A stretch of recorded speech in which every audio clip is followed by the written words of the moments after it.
Imagine holding the entire power of a professional studio in the palm of one hand.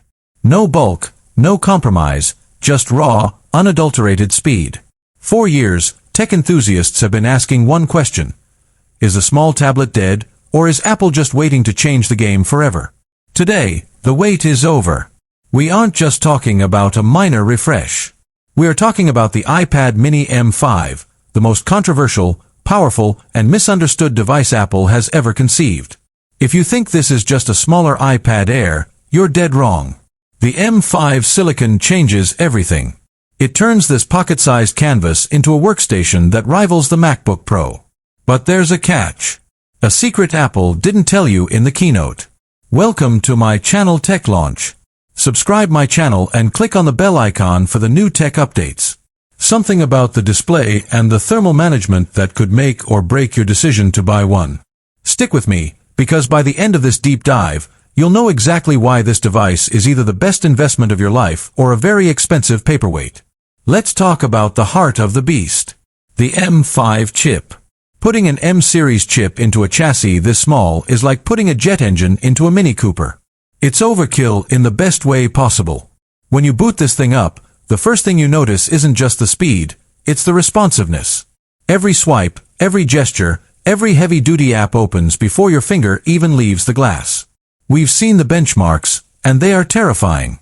We are looking at a neural engine that handles billions of operations per second, making real-time 4K video editing not just possible, but fluid. But why does this matter for the average person? Because the M5 isn't just about speed, it's about longevity. When you buy an iPad mini, you aren't buying it for today. You're buying it for the next 5 to 7 years.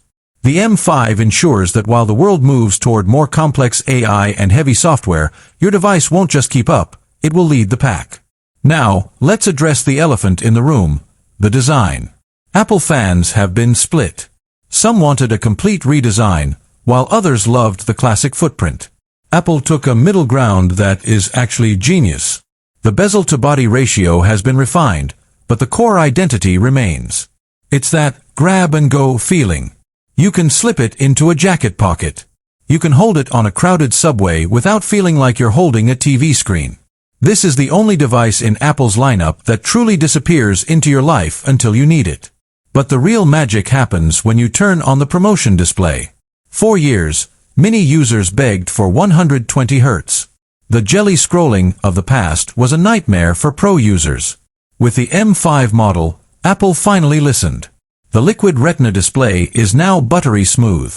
Scrolling through long articles, sketching with the Apple Pencil, or gaming at high frame rates feels transformative. It's a level of immersion that the previous generation simply couldn't touch. If you've been holding on to an older Mini because you hated the screen lag, your excuse is officially gone. Let's go deeper into the Apple Pencil Pro integration. This is where the Mini M5 becomes a digital notebook on steroids. The haptic feedback and the squeeze gestures change the workflow for artists and students alike. Imagine sitting in a coffee shop, sketching out a high-resolution concept. The M5 chip is processing every stroke with zero latency. You aren't just drawing on a screen, you're interacting with a digital medium that feels alive.